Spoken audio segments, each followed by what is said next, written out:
பரிசுத்தமுள்ள பிதாவே, அப்பா ஆசீர்வதிக்கப்பட்ட இந்த காலை வேலைக்காக உமக்கு நன்றிகளை செலுத்துகிறோம் தகப்பனே.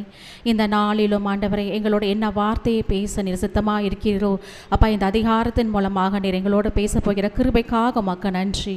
எங்கள் பரிசுத்த ஆவியானவரே, இந்த நாளிலும் உம்முடைய கிருபை இரக்கம் மாறாத பிரசன்னம் எங்களை ஆளுகை செய்யட்டும். பிதாவின் சித்தம் எங்கள் மத்தியில் வார்த்தைகளாக வெளிப்படும்படியாக அப்பா உம்முடைய சமூகத்தில் எங்களை தாழ்த்துகிறோம். உம்மை மாத்திரமே உயர்த்துகிறோம். நீரை பொறுப்பெடுத்து பாதுகாத்து நடத்துங்க. இயேசுவின் ரத்தம் ஜெயம். இயேசுவின் நாமத்தில் பிதாவே, ஆமென். இப்பொழுதும் நம்ம 2 கொரிந்தியர் 13ஆம் அதிகாரத்திற்கு நேராக நாம் கடந்து வந்திருக்கிறோம். நாம் அனைவரும் உட்காரலாம். இப்பொழுதும் இந்த ரோஷ் அஷானா என்ற ஒரு புதிய வருடத்திற்குள்ளாக நாம் பிரவேசித்திருக்கிறோம். இந்த ரோஷ் அஷானா என்ற புதிய வருடத்திற்குள்ளாக பிரவேசித்த அந்த 10வது நாளில் டே ஆஃப் அட்டோன்மெண்ட் என்ற ஒரு பண்டிகையை நாம் கொண்டாட போகிறோம்.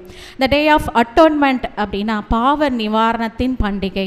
இந்த பாவ நிவாரண பண்டிகை என்றால் என்னென்னா, இஸ்ரவேல் யூதர்கள் தங்களுடைய வாழ்நாள் பாவங்களை தேவனிடத்தில் அறிக்கையிட்டு ஜெபித்து அவரிடத்துல மனம் திரும்பி மன்னிப்பு கேட்கும்படியான ஒரு நாளாக கொண்டாடப்படுகிறது. இந்த நாளில் நம்மளுடைய சபையில் கூட நாம் முதல் நாள் ரோஷ் அஷானா தொடங்கி நாம் அந்த பாவ மன்னிப்புக்கேற்ற மனம் திரும்புதலின் ஜெபத்தை நாம் துவங்கி இருக்கிறோம். ஹல்லேலூயா. அப்போ இந்த நாளில் நம்ம பார்க்கிறோம், இந்த 2 கொரிந்தியர் 13ஆம் அதிகாரம் இந்த 2 கொரிந்தியர் கடைசி அதிகாரமாக காணப்படுகிறது. இப்போ இந்த அதிகாரத்தில் நம்ம இருதயத்தை வெளிப்படுத்துவதாக, நம்ம இருதயத்தை அது கசக்கி பிழிவதான ஒரு அதிகாரமாக இந்த அதிகாரம் காணப்படுகிறது. ஏனென்றால் இந்த அதிகாரம் முழுவதும் எச்சரிப்பின் ஒரு துணியாக பவுல் கூறுகிறார். ஹல்லேலூயா. அப்போது இந்த மனம் திரும்பலின் நாட்களில் கூட நமக்கு முதலாவது ஒரு கேள்வி வருகிறது, நாம் ஏன் மனம் திரும்ப வேண்டும்? ஏனென்றால் ஆண்டவராக இயேசு கிறிஸ்து சீக்கிரத்திலே வரப்போகிறார். அவரிடத்தில் நாம் பிரவேசிக்க வேண்டும், அவரோடு கூட அவருடைய பரலோக ராஜ்யத்தில் நாம் பிரவேசிக்க வேண்டும் என்றால் நாம் பாவங்கள் கழுவப்பட வேண்டும், நாம் பரிசுத்தமாக்கப்பட வேண்டும், அவருடைய கிருபையினால் நாம் மீட்கப்பட வேண்டும் என்பதே. ஹல்லேலூயா. அப்போ இந்த நாளில் நாம் பார்க்கிறோம், ஏன் மனிதன் பாவம் செய்கிறான் என்ற ஒரு கேள்வி நமக்குள்ளாக எழும்புகிறது. அதற்கு முன்பதாக பாவம் செய்கிறான் என்பதற்கு அவனிடத்தில் என்ன பாவம் காணப்படுகிறது? அப்போது ஒரு மனிதன் நம்ம பார்க்கிறோம், இவன் பாவமான ஒரு மனிதன் அப்படின்னு நம்ம சொல்கிறோம்னா அவனிடத்தில் என்ன பாவம் காணப்படுகிறது என்பதை நாம் ஆராய்ந்து பார்க்கிறோம். அப்போ இந்த இடத்துல எதனால் அது பாவமாக கருதப்படுகிறது என்று பார்த்தால், சட்டம் இயற்றப்பட்டதுனால ஒரு தவறு, தப்பு, அது பாவமாக ஒரு குற்றமாக கருதப்படுகிறது. ஒருவேளை அந்த சட்டம் இல்லை என்றால் அவன் செய்கிற காரியங்கள் ஒரு பாவமாகவே இல்லை குற்றமாகவே கருதப்படாமல் கூட இருந்திருக்கலாம். ஆனால் சட்டம் ஒன்று இயற்றப்பட்ட பிறகுதான் அது ஒரு பாவம், அது ஒரு குற்றம் என்று கணக்கிடப்படுகிறது. இப்போ கூட நம்ம யாராவது ஒருத்தரை இவர்கள் பாவம் செய்தார்கள் இல்லை குற்றம் செய்தார்கள் என்றால் அவர்களை சட்டத்தின் படி தான், அதாவது எத்தனையோ குற்றங்கள் இருக்கிறது, திருடுறது, மற்றவர்களை கொலை செய்வது, இல்லை சூதாடுகிறது, இந்த மாதிரி எத்தனையோ கொடுமைகளான குற்றங்கள் காணப்படுகிறது. அவையெல்லாம் குற்றம் என்று எதனால் கருதப்படுகிறது என்று பார்த்தால் சட்டங்களின் மூலமாகத்தான் அது குற்றம் என்று கருதப்படுகிறது. இந்த நாட்களில் நாம் வாழ்கின்ற ஒரு சமுதாயத்திலையும் நம்ம ஒரு சட்டமயமான ஒரு வாழ்க்கையை தான் நாம் வாழ்ந்து கொண்டிருக்கிறோம். ஏனென்றால் நாம் ஒரு தேசத்தின் ஒரு குடிமகள்களாக நாம் வாழ வேண்டும் என்றால் நாம் அந்த சட்டத்தை மதித்து அதை கடைபிடித்து நடப்பவர்களாக காணப்பட வேண்டும். அப்பொழுதுதான் அந்த தேசத்தின் ஒரு குடிமகன்களாக நாம் வாழ முடியும். அப்போ ஆண்டவர்கிட்ட நாம் பிரவேசிக்க வேண்டும் என்றால் அவர் நியாயாதிபதியாக நம்மிடத்தில் வரப்போகிறார். அப்பொழுது அவரிடத்தில் நாம் பிரவேசிக்க வேண்டும் என்றால் அவரும் நமக்கு சில சட்டங்களை இயற்றியிருக்கிறார். அப்போது நாம் அவரிடத்தில் நாம் பிரவேசிக்க வேண்டும் என்றால் அவருடைய கட்டளைகளை நாம் கீழ்ப்படிய வேண்டும். அப்போது ஒரு சமுதாயத்தில் ஒரு சட்டத்தை பின்பற்றுவது என்பது ஒரு குடிமகன்களாக ஒரு சமுதாயத்தில் இருக்கிற மக்கள் அனைவரும் சேர்ந்து ஒன்றிணைந்து அதை கடைப்பிடிப்பதாக காணப்படுகிறது. ஆனால் இந்த இடத்துல ஆண்டவருடைய கொள்கைகளை, அவருடைய கோட்பாடுகள், அவருடைய கற்பனைகள், அவருடைய கட்டளைகளை ஒவ்வொரு தனி மனிதன் விருப்பத்தின்படி தான் கடைபிடிக்கப்படுகிறது. வெளிப்படுத்தின விசேஷத்தில் கூட படுகிறது, அவனுடைய கிரியைக்கு தக்க பலன் என்னுடனே கூட வருகிறது. அப்போ இந்த நாளில் ஆண்டவர் வந்து எத்தனையோ காரியங்களை குறித்து நம்மக்கிட்ட எச்சரிப்பின் துணியாக பேசி கொண்டிருக்கலாம். பரிசுத்த ஆவியார் நம்மோடு இடைப்பட்டு கொண்டிருக்கலாம். இந்த காரியத்தை நீ செய்யாதே, இது பரத்துக்கு விரோதமான காரியம் என்று அநேக காரியங்கள் நம்மிடத்தில் எச்சரிப்பின் துணியாக பேசி கொண்டிருக்கலாம். ஆனால் அதை கேட்பதும் விட்டு விடுவதும் நம்முடைய கைகளில் இருக்கிறது. அப்போ இந்த நாளில் அதை விட்டு விட்டோம் என்றால் அதுக்கேற்ற பலனை நாம் அனுபவிப்போம்.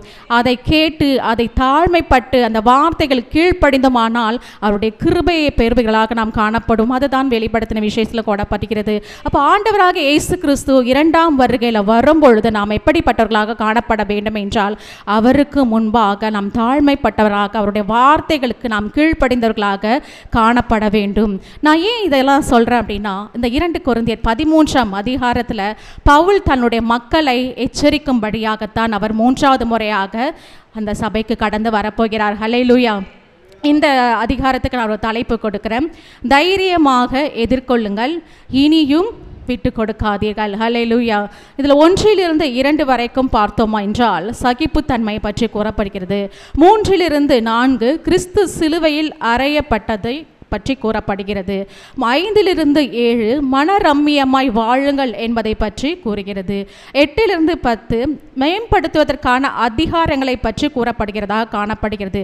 கடைசி பகுதி 11 to 14 வரை நாம் பார்க்க போனால் அவருடைய வாழ்த்துக்கள், அதோடைய ஆசீர்வாதங்களை பற்றி கூறப்படுகிறது. அப்போ இந்த இடத்துல பார்க்கிறோம், பவுல் வந்து ஏற்கனவே 2 முறை இந்த கொரிந்து சபைக்கு வந்திருக்கிறார். இப்பொழுது அவர் வரப்போகிறது 3வது முறை அவர் வரப்போகிறார்.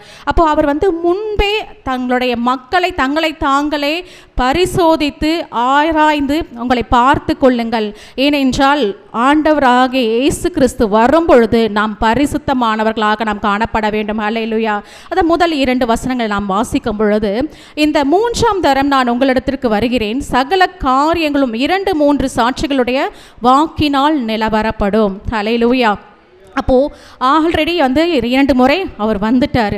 அப்போ 3வது முறை வரும்பொழுது அந்த மக்கள் வந்து முழுவதுமாக அவர்கள் மனம் திரும்ப வேண்டும். ஏன்னா கொரிந்து சபையில் அநேக காரியங்கள் காணப்பட்டது. அதாவது தவறான போதகங்கள், கள்ள தீர்க்க தரிசனங்கள், அப்புறம் அவர்களுக்குள்ளாக என்னென்ன குற்றங்கள் இருக்கிறதோ அது எல்லாமே அந்த சபைகளில் காணப்பட்டது. பவுல் அதற்கு தான் அந்த மக்களை எச்சரிக்கும் விதமாக 3வது முறை நான் வரும்பொழுதே உங்களை தாங்களே சுய மதிப்பீட்டினால் உங்களை நீங்கள் பரிசோதனை பண்ணிக்கொள்ளுங்கள் என்பதற்காக இப்படிப்பட்ட விதமாக கூறப்படுகிறது. அப்போ 2-3 சாட்சிகளுடைய வாக்கினால் நிலை வரப்படும்.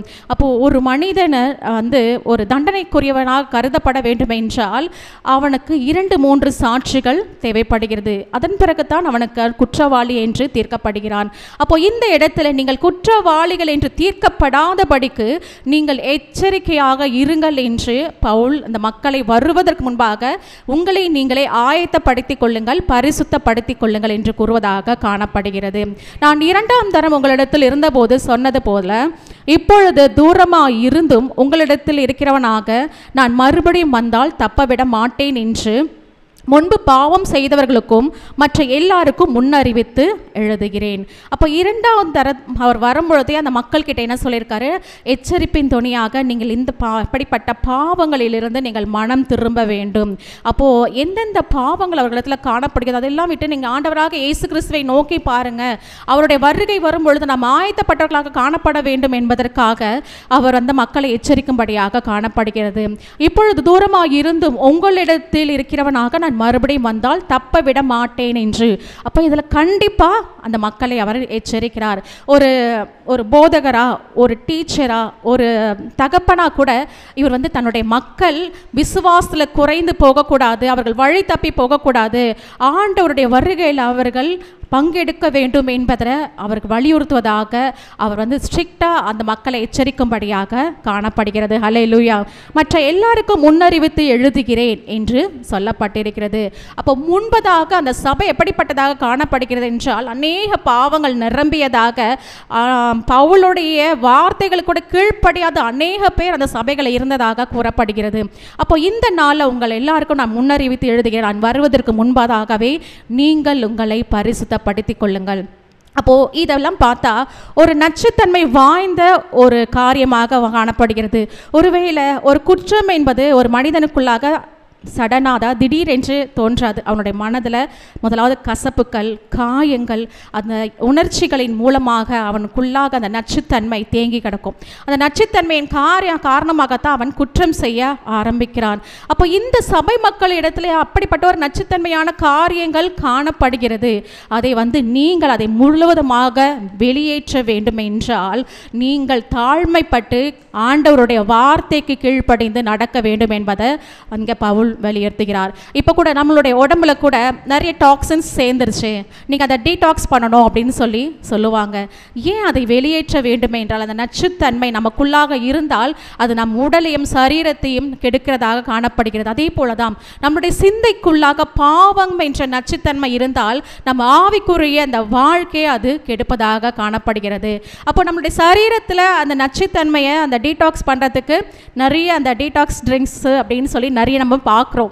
ஆனால் இந்த நாளில் நம்ம ஆவிக்குரிய வாழ்க்கையில் இருக்கிற நச்சுத்தன்மையை வெளியேற்ற ஒரே ஒரு வழிதான் இருக்கிறது. ஆண்டவராக இயேசு கிறிஸ்துவின் பரிசுத்த இரத்தம், அவருடைய வார்த்தைக்கு நாம் கீழ்ப்படிந்து தாழ்மைப்பட்டு நாம் நடக்கும் பொழுது தான் அப்படிப்பட்ட நச்சுத்தன்மையான காரியங்கள் நம்மிடத்திலிருந்து வெளியேறும். இந்த நாளில் கூட நாம் கூட ரட்சிக்கப்பட்டிருக்கிறோம். நாம் ரட்சிக்கப்பட்டோம் என்றால் நம்மளுடைய நீதியினால், நாம் பரிசுத்தத்தினால் அல்ல, அவருடைய கிருபையினால். எத்தனையோ நச்சுத்தன்மையான வாய்ந்த காரியங்களை நாம் செய்திருந்திருக்கலாம். இதுவரைக்கும் ஆண்டவருடைய வார்த்தைக்கு நாம் கீழ்ப்படியாதவர்களாக கூட இருந்திருக்கலாம். ஆனால் அவருடைய கிருபையினால், அவருடைய இரக்கத்தினால் அவர் நம்முடைய பெயர் சொல்லை அழைத்திருக்கிறார். ஹல்லேலூயா. அப்போ அவருக்கு நாம் நன்றி நிறைந்தவர்களாக நாம் காணப்பட வேண்டும். ஹல்லேலூயா. அப்போ ஆண்டவராக இயேசு கிறிஸ்து வரும்பொழுது அவர் நீதிபதியாக வருகிறார். அதனால் உங்களை நீங்கள் ஆயத்தப்படுத்திக் கொள்ளுங்கள் என்பதற்கு முன்னுதாரணமாக பவுல் தான் வருவதற்கு முன்பதாக நீங்கள் உங்களை பரிசுத்தப்படுத்திக் கொள்ளுங்கள், நீங்கள் உங்களை மாற்றிக் கொள்ளுங்கள் என்று மீண்டும் மீண்டும் வலியுறுத்துவதாக காணப்படுகிறது. 3-4 வரைக்கும் கிறிஸ்து சிலுவையில் அறையப்பட்டதை பற்றி கூறப்படுகிறது.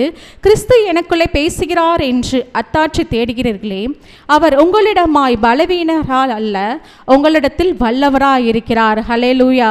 அப்போ ஆண்டவர் எனக்குள்ளாக பேசுகிறார்கள் என்றதற்காக நான் அத்தாட்சி தேடுறீங்க, ஆனால் அவர் பலவீனர் அல்ல. அப்போ ஆண்டவராக இயேசு கிறிஸ்து சிலுவையில் அறையப்பட்டார். அவர் பலவீனர் என்று சொல்வதற்கு ஒன்றுமே இல்லை. அவர் பலவீனர் அல்ல, நமக்காக பலவீனர் ஆக்கப்பட்டார். ஹல்லேலூயா. பலவீனமான நமக்காக அவர் பலவீனராய் சிலுவையில் அறையப்பட்டார் என்பதை வலியுறுத்துவதாக இந்த இடத்துல காணப்படுகிறது. அப்போ உங்களிடத்துல அவர் எப்படிப்பட்டவராக காணப்பட்டார் என்றால் அவர் பலவீனர் அல்ல, அவர் பலவான் தான், அவர் வல்லவராயிருக்கிறார், அவர் சர்வ வல்ல தேவன் என்பதை அவர் வெளிப்படுத்துகிறார். ஹல்லேலூயா. அப்போ கிறிஸ்து எனக்குள்ளே பேசுகிறார் என்பதற்கு அத்தாட்சி தேடுகிறார். அவர் உங்களிடமாய் பலவீனர் அல்ல, உங்களிடத்தில் வல்லவராயிருக்கிறார். அப்போ இந்த நாளில் நமக்குள்ள கூட அநேக காரியங்கள் பலவீனமாக தோன்றலாம். ஏனெனில் அவர் பலவீனத்தால் சிலுவையில் அறையப்பட்டிருந்தும் தேவனுடைய வல்லமையினால் பிழைத்திருக்கிறார் என்று வசனம் கூறப்பட்டிருக்கிறது. அப்போ இந்த நாள் நம்முடைய உறவுகளில் கூட நாம் பலவீனப்பட்டவர்களாக காணப்பட்டிருக்கலாம். இல்லை நம்மளுடைய மனசாட்சி பிரகாரமாக நம்ம சில பாவ சிந்தைகள் நம்ம பலவீனராக காணப்பட்டிருக்கலாம். நாம் ஆண்டவரிடத்தில் கிட்டி சேர முடியாத அளவுக்கு இப்படிப்பட்ட பாவங்கள் இருக்கிறதே என்ற அந்த சிந்தையை நம்மளை பலவீனப்படுத்தி இருக்கலாம். ஆனால் நமக்காக கிறிஸ்து பலவீனராய் சிலுவையில் அறையப்பட்டார் என்பதை நாம் விசுவாசிக்கும் பொழுது தேவனுடைய வல்லமை நமக்குள்ளாக கிரியை செய்யும். அதுதான் 4வது வசனத்தில் சொல்லப்பட்டிருக்கிறது. அவர் பலவீனத்தால் சிலுவையில் அறையப்பட்டிருந்தும் தேவனுடைய வல்லமையினால் பிழைத்திருக்கிறார். அப்போ இந்த நாளில் நாம் பிழைத்திருக்கிறோம் என்பதற்கு ஆதாரம் நம் கிறிஸ்து தான். ஏனென்றால் அவள் நமக்கான பலவீனராய் சிலுவையில் அறையப்பட்டதால் தான் நாம் பலவான்களாக நாம் நின்று கொண்டிருக்கிறோம். ஹல்லேலூயா. ஒருவேளை அவர் நமக்காக மரிக்கவில்லை என்றால் நம்முடைய வாழ்க்கை எப்படிப்பட்டதாக காணப்படும்? ஒரு நிமிடம் நம்ம யோசித்து பார்க்கும் பொழுதே அது ரொம்ப கொடுமையாக இருக்குமோ அப்படின்னு தோன்றப்படுகிறது. ஆனால் தேவனுடைய வல்லமையினால் நாம் பலவான்களாக ஆக்கப்பட்டிருக்கிறோம். அப்போ இந்த நாளில் கூட நமக்குள்ளாக இந்தந்த காரியங்கள் பலவீனமாக இருக்கலாம். இந்த காரியங்களோட தேவனிடத்தில் கிட்டி சேர முடியாத அளவுக்கு இருக்கிறதே என்று அந்த பலவீன சிந்தைகள் இருக்கலாம். ஆனால் இப்பொழுது ஆண்டவர் நம்மிடத்தில் வரும்பொழுது அவர் நம்மை பலப்படுத்துகிறாராய் காணப்படுகிறார். ஹல்லேலூயா. அப்படி நாங்களும் அவருக்குள் பலவீனராய் இருந்தும் உங்களிடமாய் விளங்கிய தேவனுடைய வல்லமையினால் அவருடனே கூட பிழைத்திருப்போம். அப்போ இன்ற நாளில் நாம் பிழைத்திருக்கிறதற்கு காரணம் அவருடைய கிருபை, அவருடைய இரக்கம்தான். அப்போ சர்வ வல்லமையுள்ள தேவன், அவர் பலவீனர் என்பதனால் அவர் சிலுவையில் அறையப்படவில்லை. பலவீனமான பாண்டங்களாகிய நமக்காக அவர் பலவீனராய் சிலுவையில் அறையப்பட்டார். ஹல்லேலூயா. அப்போ அவர் சர்வ வல்லமையுள்ள தேவன் நமக்காக அறையப்பட்டிருக்கிறார் என்றால் இந்த நாளில் நாம் மனம் திரும்ப வேண்டியவர்களாக காணப்படுகிறோம். அப்போ தேவனிடத்தில் நம்முடைய இருதயத்தை நாம் ஒப்பு கொடுத்து நம்முடைய இருதயத்தை சிந்தையை நாம் பரிசுத்தப்படுத்தி கொள்ள வேண்டும். எப்படி இந்த நச்சுத்தன்மையான காரியங்கள் நமக்குள்ளாக இருக்கும் பொழுது அதை வெளியேற்றும் பொழுது நம்முடைய சரீரம் ஒரு புத்துணர்வு பெறுகிறதோ, அதே போல் ஆண்டவருடைய வார்த்தைகளுக்கு நாம் தாழ்மைப்பட்டு கீழ்ப்படைந்து அதன்படி நடக்கும் பொழுது தான் நம் ஆவிக்குரிய வாழ்க்கையும் புத்துணர்ச்சி பெறுகிறது. ஹல்லேலூயா. நீங்கள் விசுவாசம் உள்ளவர்கள் என்று உங்களை நீங்களே சோதித்து அறியுங்கள், உங்களை நீங்களே பரீட்சை பாருங்கள், இயேசு கிறிஸ்து உங்களுக்குள் இருக்கிறார் என்று உங்களை நீங்களே அறியீர்களாம். நீங்கள் பரீட்சைக்கு நில்லாதவர்களாக இருந்தால் அறியீர்கள். அப்போது 5வது வசனத்தில் நம்ம பார்க்கிறோம். அந்த 5வது வசனத்தில் நான் ஒரு தலைப்பு கொடுத்தேன், மனரம்யமாய் வாழுங்கள். அப்போ இதில் பார்க்கிறோம், விசுவாசம் உள்ளவர்களோ என்று உங்களை நீங்களே சோதித்து அறியுங்கள் என்று.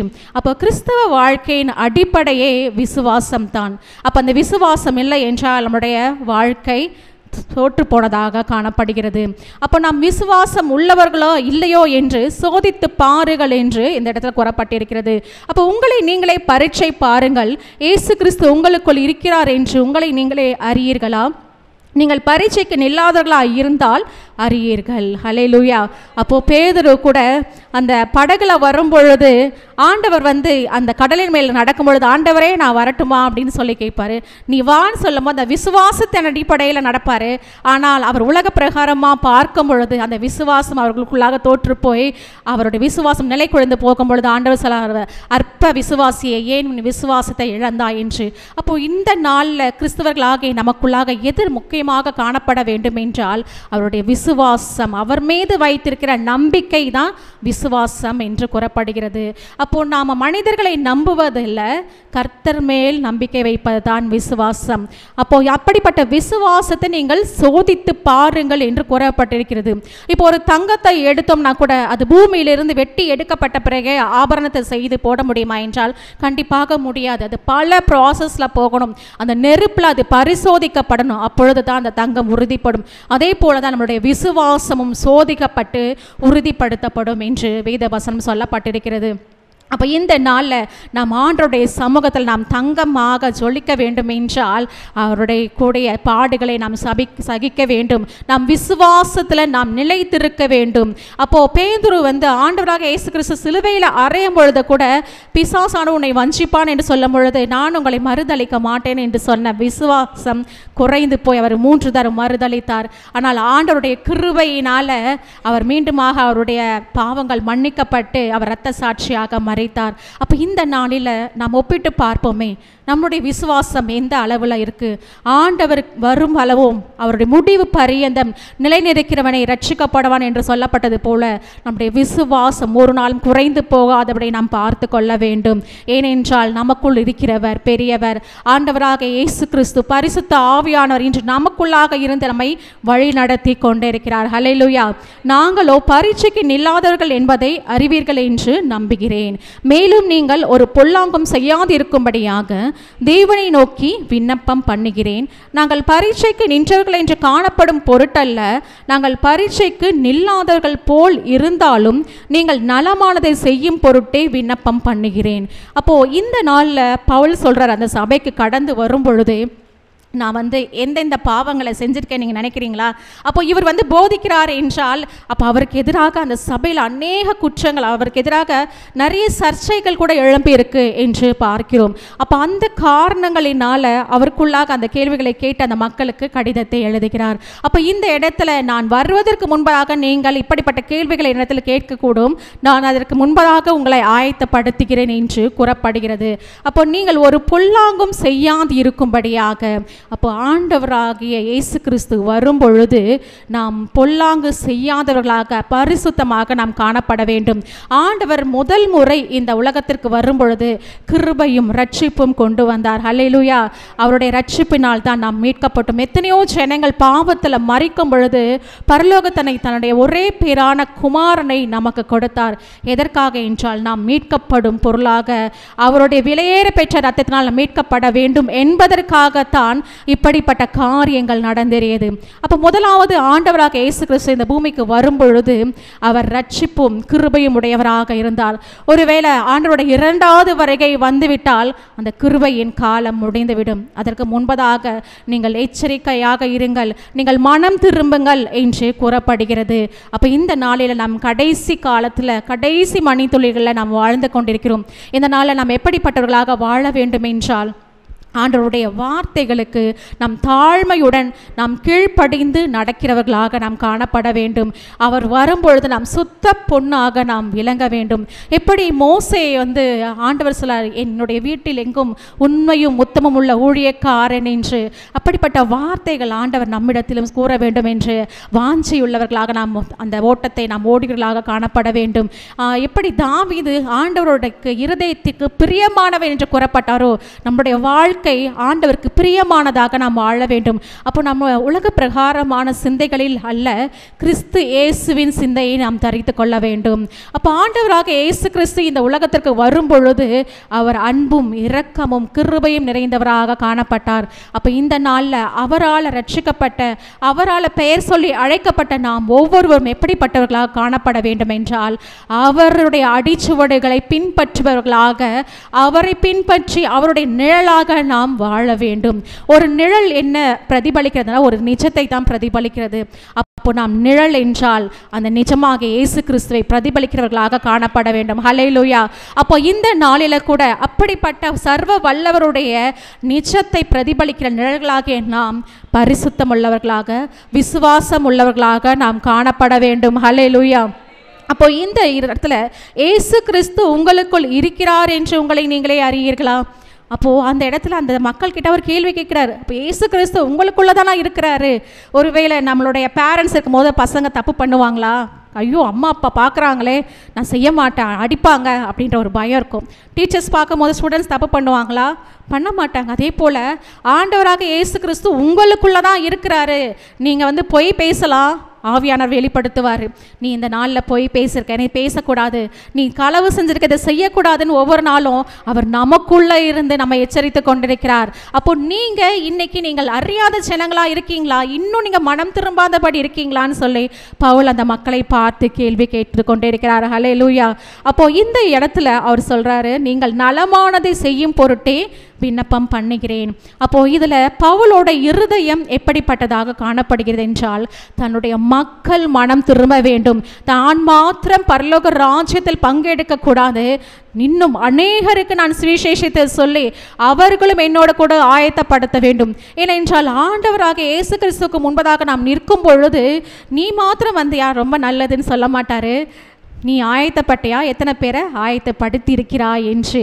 அதனால் இந்த நாளில் கூட எப்படி பவுல் அவருடைய இருதயம் அநேக மக்கள் ரட்சிக்கப்பட வேண்டும், அநேக மக்கள் மனம் திரும்ப வேண்டும், ஆண்டவருடைய வருகைக்கு அவர்கள் ஆயத்தப்பட வேண்டும் என்று வாஞ்சையுள்ள இருதயமாக காணப்படுகிறாரோ, அப்படிப்பட்ட வாஞ்சை நமக்குள்ளாக காணப்பட வேண்டும் என்று ஆவியானவர் என்று எனக்குள்ளாக பேசிக்கொண்டிருக்கிறார்.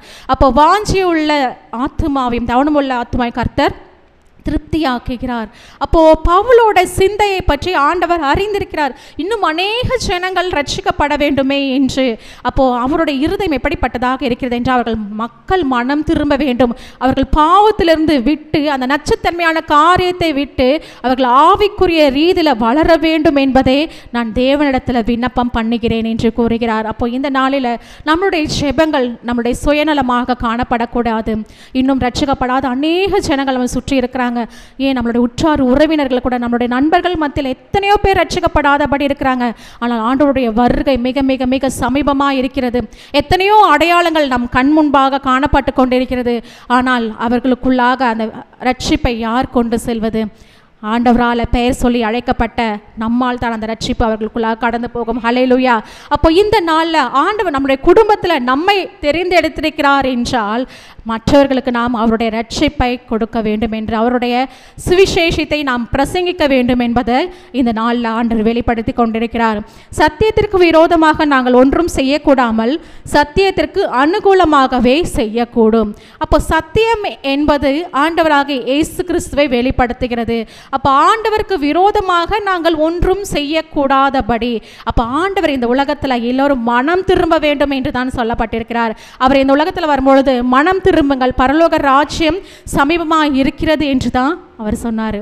அப்போ இந்த நாளில் அப்படிப்பட்ட வார்த்தைகளை சொல்லி ஒவ்வொருவரும் ஆண்டவருக்குள்ளாக நாம் நடத்த வேண்டும். அப்போ ஆண்டவருக்கு விரோதமான காரியங்கள் ஒன்றும் செய்யாதபடி சத்தியத்திற்கு அனுகூலமாகவே செய்யக்கூடும். அப்பொழுது அவருடைய வார்த்தைகளுக்கு ஏற்றபடி நாம் நடக்க வேண்டும் என்பதே.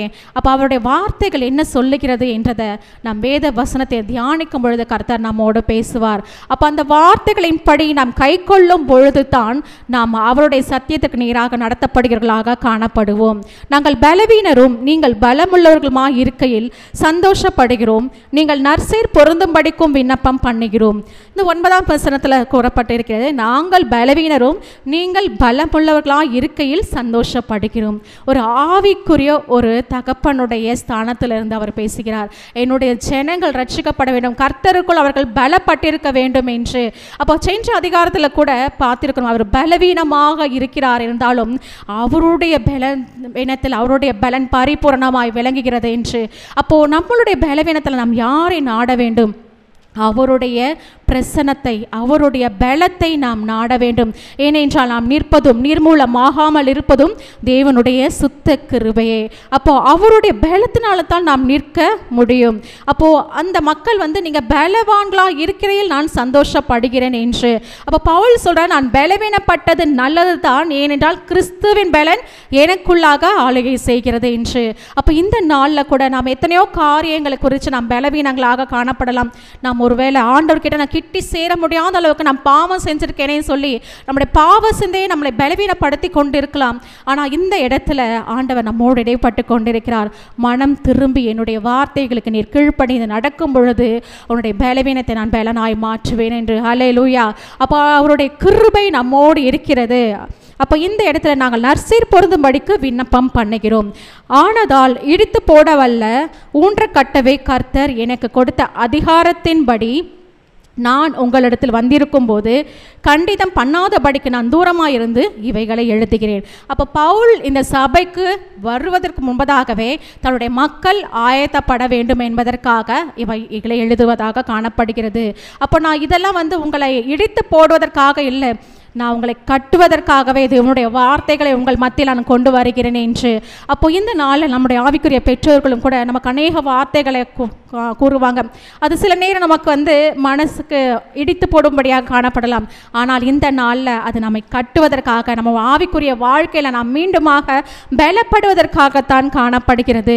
அப்போ கர்த்தர் எனக்கு கொடுத்த அதிகாரத்தின்படி, அப்போ ஆண்டவர் பவுலை தெரிந்தெடுத்து அந்த மக்களுக்கு அவர் போதிக்க வேண்டும் என்ற அதிகாரத்தை அவருக்கு கொடுத்திருக்கிறார். அப்போ இந்த நாளில் கூட ஆண்டவர் நம்மளுடைய அதிகாரத்துக்கு நாம் கீழ்ப்படிய வேண்டும் என்பதை இந்த இடத்துல வெளிப்படுத்தி கொண்டிருக்கிறார். நான் உங்களிடத்தில் வந்திருக்கும் பொழுது கண்டிதம் பண்ணாதபடிக்கு நான் தூரமாயிருந்து இவைகளை எழுதுகிறேன். அதுதான் நான் முன்பதாக சொன்ன, அவர் இந்த 3வது முறையாக நான் வரப்போகிறேன். நீங்கள் வருவதற்கு முன்பதாக உங்களை நீங்கள் ஆயத்தப்படுத்திக் கொள்ளுங்கள், உங்களை பரிசுத்தப்படுத்திக் கொள்ளுங்கள், உங்கள் சிந்தைகளை மாற்றிக்கொள்ளுங்கள். நீங்கள் தவறான குற்றங்களிலிருந்து விடுபட்டு உங்கள் சிந்தைகளை பரிசுத்தப்படுத்திக் கொள்ளுங்கள் என்று அவர் தூரத்தில் இருந்தே அவர்களுக்கு கடிதம் எழுதுகிறார். ஏனென்றால் அவர்கள் அவர்களை கண்டிக்கும்படியாக அல்ல, நான் வருவதற்கு முன்பதாகவே ஆயத்தப்படுத்தும்படியாக. இது எதை வெளிப்படுத்துகிறது என்றால், ஆண்டவருடைய வருகை வந்ததற்கு பிறகு அவருடைய கிருபை எடுத்து போடப்படும். அப்போ கிருபை காலத்தில் நாம் மனம் திரும்ப வேண்டும். இதுவே இரட்சணிய காலம் என்று சொல்லப்பட்டது போல இந்த கிருபையின் காலத்தில் நாம் மனம் திரும்புவர்களாக காணப்பட வேண்டும். அப்போ அவருடைய வருகை வருவதற்கு முன்பதாகவே நாம் மனம் திரும்ப வேண்டும் என்பதை அடிக்கோடிட்டு காட்டுகிறதாக காணப்படுகிறது. அப்போ நான் தூரமாக இருந்து இவைகளை எழுதுகிறேன் என்றால் நான் வருவதற்கு முன்பதாக நீங்கள் ஆயத்தப்படுங்கள் என்று. அப்போ கிறிஸ்து இந்த பூமிக்கு இரண்டாவது முறை வருவதற்கு முன்பதாகவே, அவருடைய ரகசிய வருகை வருவதற்கு முன்பதாகவே நாம் மனம் திரும்ப வேண்டும். ஏனென்றால் இது காலம் மிக மிக சமீபமாக இருக்கிறது. இது நமக்கு கொடுக்கப்பட்ட கிருபையின் காலம். இந்த நாளில் கூட நம்மளுடைய இருதயத்தில் ஏதாவது ஒரு பாவ சிந்தைகள் இருந்தால் தேவனிடத்தில் நாம் அப்படியே அர்ப்பணித்து நாம் விட்டுவிடப் போகிறோம். நாம் பலவீனர்கள் அல்ல, கிறிஸ்துவுக்குள் நாம் பலவான்கள் என்பதை நாம் உணர வேண்டும். ஹல்லேலூயா. அப்போ இந்த இடத்துல நாம் கிறிஸ்துவுக்கு நேராக நாம் ஆயத்தப்பட வேண்டும் என்பதை பவுல் இப்படிப்பட்ட காரியத்தில் வெளிப்படுத்தி கொண்டிருக்கிறார். 11-14 வரை பார்த்தோம் என்றால் அவர் அந்த மக்களுக்கு தெரிவிக்கின்ற வாழ்த்துக்களை கூறப்பட்டிருக்கிறது. கடைசியாக சகோதரரே, சந்தோஷமாயிருங்கள், நற்சீர் பொருந்துங்கள், ஆறுதல் அடையுங்கள், ஏக சிந்தையாயிருங்கள், சமாதானமாயிருங்கள். அப்பொழுது அன்புக்கும் சமாதானத்துக்கும் காரணராகிய தேவன் உங்களோட கூட இருப்பார். அப்போ இதில் எத்தனை காரியங்கள் குறிப்பிடப்பட்டிருக்கிறது? சந்தோஷமாயிருங்கள். அப்போ ஆண்டவருடைய வசனம் என்ன சொல்லப்படுகிறது?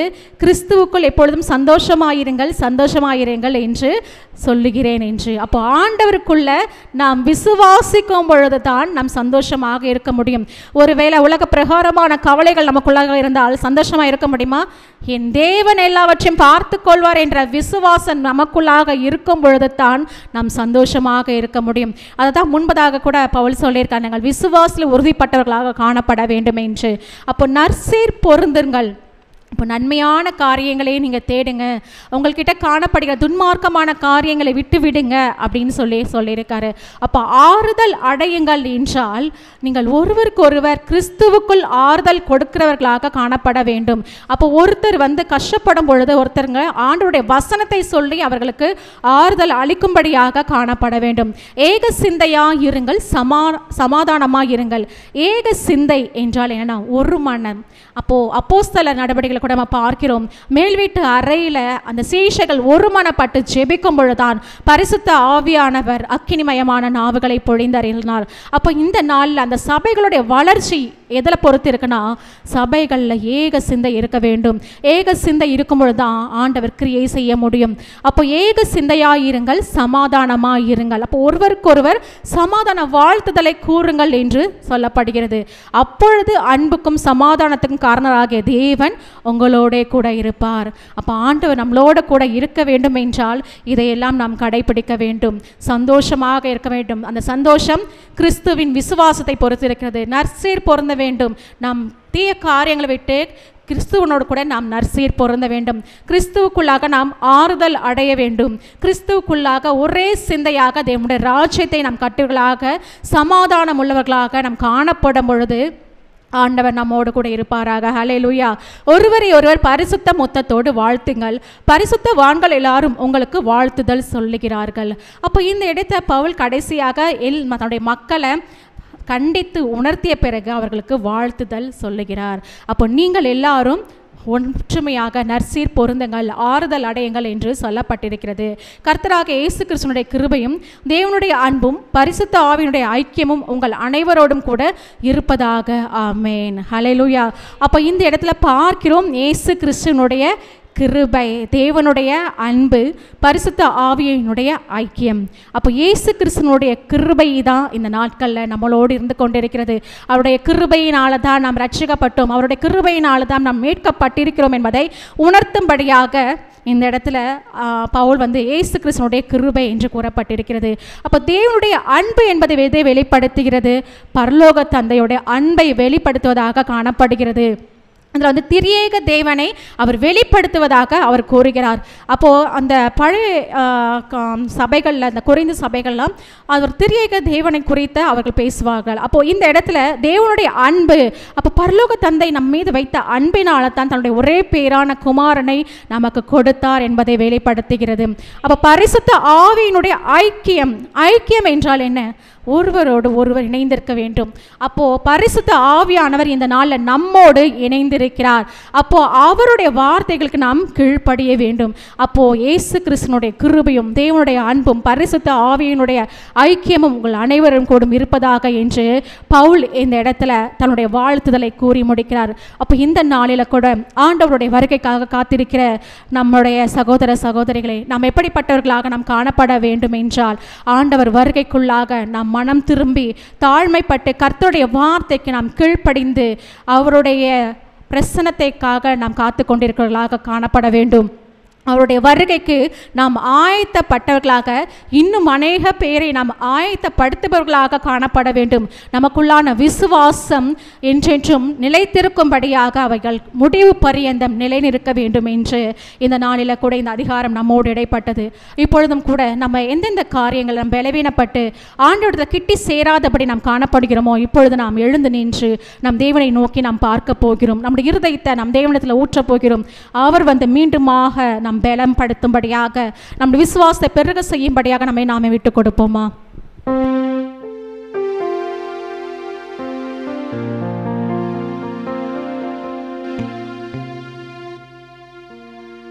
ஹல்லேலூயா. ஆண்டவர் நாம் துதித்து பாடி தேவனுடைய நாமத்தை நாம் மகிமைப்படுத்த போகிறோம். ஆண்டவர் அன்பு அளவில்லாதது, ஆண்டவர் அன்பு இரக்கமில்லாதது. ஆமென். ஆண்டவர் அன்பு நம்மளை தாங்கி வழிநடத்துகிறதா இருக்குதா.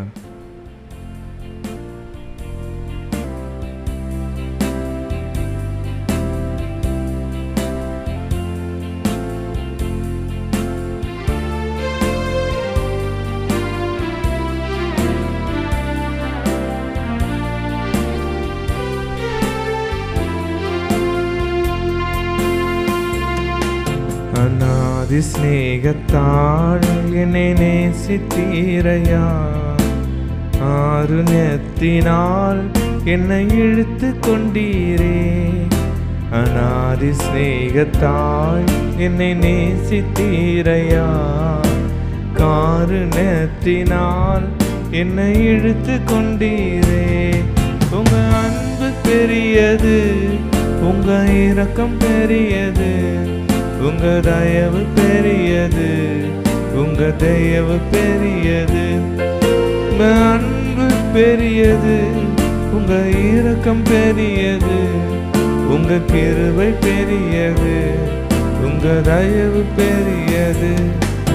அநாதி ஸ்நேகத்தால் என்னை நேசித்தீரையா, காருண்யத்தினால் என்னை இழுத்து கொண்டீரே.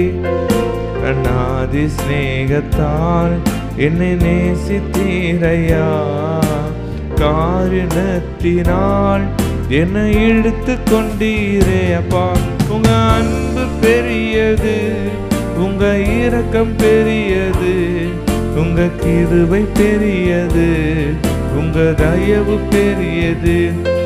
உங்க அன்பு பெரியது அப்பா, உங்க இரக்கம் பெரியது, உங்க கிருபை பெரியது, உங்க தயவு பெரியது. அநாதி ஸ்நேகத்தால் என்னை நேசித்தீரையா, காருண்யத்தினால் என்னை இழுத்து கொண்டீரே. அநாதி ஸ்நேகத்தால் என்னை நேசித்தீரையா, காருண்யத்தினால் என்னை இழுத்து கொண்டீரே. ஹல்லேலூயா. உமக்கு நன்றி செலுத்துகிறோம் ஆண்டவரே. இந்த நாளிலும் கூட எங்களுடைய பலவீனத்தில் தேவனுடைய வல்லமை விளங்கும்படிக்கு உடைய அன்பு பெரிதாக இருப்பதற்காக நன்றி செலுத்துகிறோம். இந்த நாளிலும் கூட 2 கொரிந்தியர் 13வது அதிகாரம் மூலமாக எங்களோடு கூட நீர் பேசின கிருபைகளுக்காக நன்றி. இப்பொழுதும் பரிசுத்த ஆவியானவர் எங்கள் மத்தியில் நீங்கள் அசைவாடுங்க. உங்கள் கரத்தில் எங்களை அர்ப்பணிக்கிறோம். இயேசுவின் ரத்தம் ஜெயம், இயேசுவின் நாமத்தினால் பிதாவே, ஆமென். 2 கொரிந்தியர் 13வது அதிகாரம் 4வது வசனம்.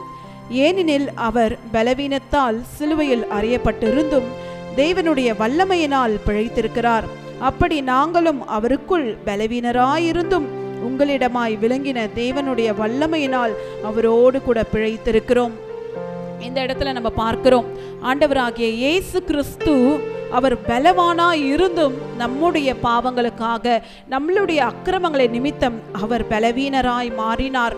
ஆனாலும் கூட தேவனுடைய வல்லமையை விளங்க செய்யும்படிக்கு கர்த்தர் அவரை பிழிக்கும்படிக்கு அவரை உயிரோடு எழுப்பினார். இன்றைக்கும் பவுல் அதுதான் சொல்றார். கொரிந்து சபை பவுலுக்கு விரோதமாக எத்தனையோ காரியங்கள் செய்த போதிலும், அவரை அசட்டை பண்ணின போதிலும் அவர் பலவீனர் என்பதற்காக அதை சகிக்கவில்லை. கிறிஸ்துவின் அன்பு விளங்கினதுனால, தேவனுடைய வல்லமையினால் அதை சகித்தார்.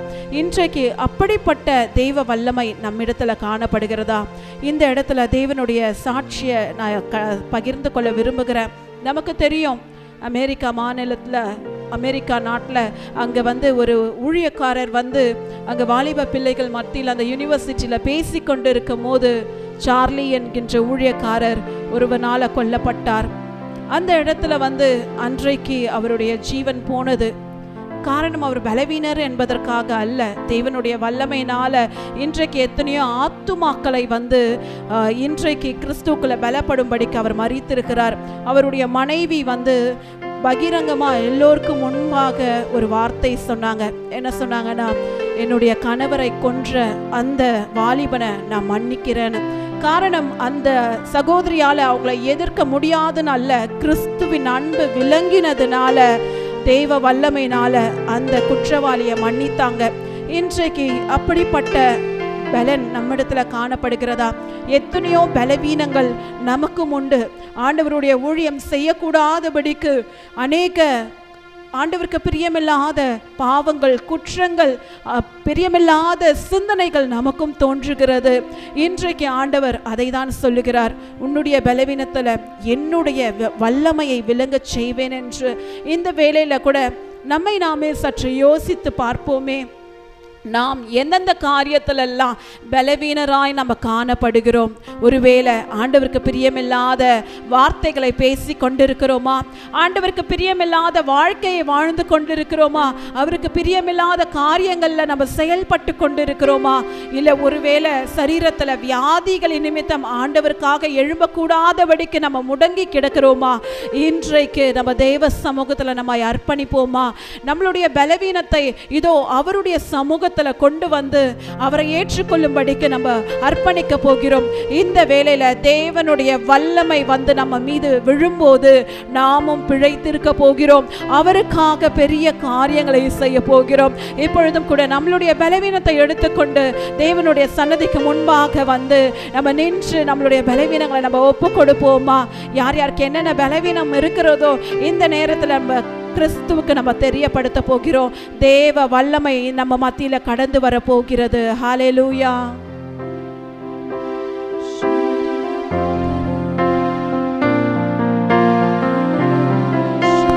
நிலையில்லாத உலகில் அலைந்தேனையா, நிகரில்லாத இயேசுவே அணைத்துக் கொண்டீரே.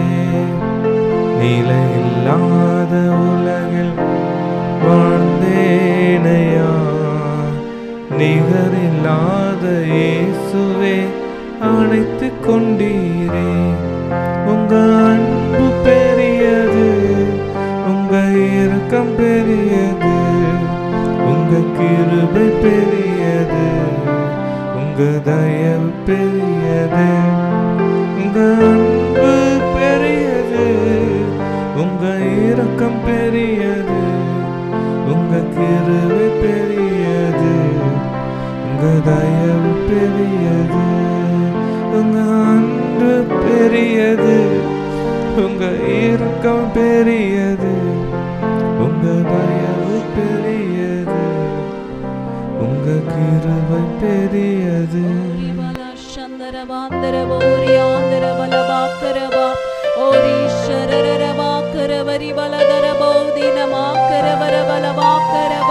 ஓ ஷேகேரியா இந்த வேளையிலும் கூட பரிசுத்த ஆவியானவரே எங்களுடைய பலவீனங்களை நாங்க உமக்கு தெரியப்படுத்துகிறோம்ப்பா. ஒருவேளை எங்க பலவீனங்கள் மனிதர்களுக்கு முன்பாக காணப்படாம இருக்கலாம், ஆனா நாங்க சில விஷயங்களை நாங்க இன்னும் பலவீனராய் தான் நாங்கள் இருக்கிறோம் ஆண்டவரே. அப்பா, ஒரு விசையாக எங்களை நீங்க உங்களுடைய வல்லமையினால எங்களை பலப்படுத்துங்கப்பா. எப்படி ஆண்டவராக இயேசு கிறிஸ்து நீர் எங்களுக்கு முன்மாதிரியாய் நீர் இருந்தீரோ, எல்லா பலவீனங்களை தேவ வல்லமையினால மேற்கொண்டீரோ, இன்றைக்கு எங்களுக்கு முன்பாக இருக்கிற எல்லா பாவங்களையும் ஆண்டவரே, உமக்கு பிரியமில்லாத காரியங்களும் அப்பா, எங்களுடைய சரீரத்துல காணப்படுகிற வியாதிகளையும் இயேசு கிறிஸ்துவின் வல்லமையினால அப்பா நாங்கள் அவைகளை தோற்கடிக்கிறோம் ஆண்டவரே. ஓரி ஆந்தரவலவோ ஷபதினமாக்கரவா ஓரி காபாலா ஷேதினமாக்கரவரி பியாந்தரவாக்கரவா. இன்றைக்கும் தேவ வல்லமை அப்பா கிருபையா எங்கள் மத்தியில கடந்து வந்து கொண்டிருப்பதற்காக நன்றி ஆண்டவரே. அப்பா, உமக்கு நன்றி செலுத்துகிறோம் அப்பா. நாங்க பலவீனர்கள் அல்ல, கிறிஸ்துவுக்குள் நாங்கள் பலவான்கள். இதோ ஆண்டவரே, நாங்க பலவீனமான பாண்டமா இருந்தாலும் உம்முடைய வல்லமை ஊற்றும் போது நாங்க பலவான்களா இருக்கிறோம் சுவாமி. உமக்கு நன்றி செலுத்துகிறோம் அப்பா. உம்முடைய அன்பை நீர் எங்க மத்தியில விளங்க செய்ததற்காக நன்றி. இப்பொழுதும் கூட ஆண்டவரே அப்பா, இதோ நாங்க விசுவாசிக்கிறோம், எங்களுடைய எல்லா பலவீனத்திலும் இனி உம்முடைய தேவ வல்லமை வந்து எங்களை பலப்படுத்தி ஆண்டவரே அதுல நாங்க பிழைத்திருக்கும்படிக்கு நீங்க செய்ய போகிற கிருபைகளுக்காக நன்றி. இயேசுவின் ரத்தம் ஜெயம், இயேசுவின் நாமத்தினால் பிதாவே, ஆமென். இப்பொழுது நம்ம ஒரு தீர்க்க தரிசன செயல் செய்யலாம். வேதாகமத்தை நம்ம கைகளை எடுத்துக்கொண்டு நம்ம சொல்ல போகிறோம், நாங்கள் பலவீனர்கள் அல்ல, தேவ வல்லமையினால் நாங்கள் பலவான்கள் என்று நம்ம கரங்களை உயர்த்தி நம்ம பரத்துக்கு நேராக நம்ம இந்த அறிக்கையிடலாம். இயேசுவின் நாமத்தினால நாங்கள் பலவீனர்கள் அல்ல, தேவனுடைய வல்லமையினால் நாங்கள் பலவான்கள், நாங்கள் கிறிஸ்துவுக்குள் பிழைத்திருக்கிறோம். ஹல்லேலூயா, ஹல்லேலூயா, ஹல்லேலூயா. Shalom shalom. கர்த்தர் தாமே உங்களை ஆசீர்வதிப்பாராக.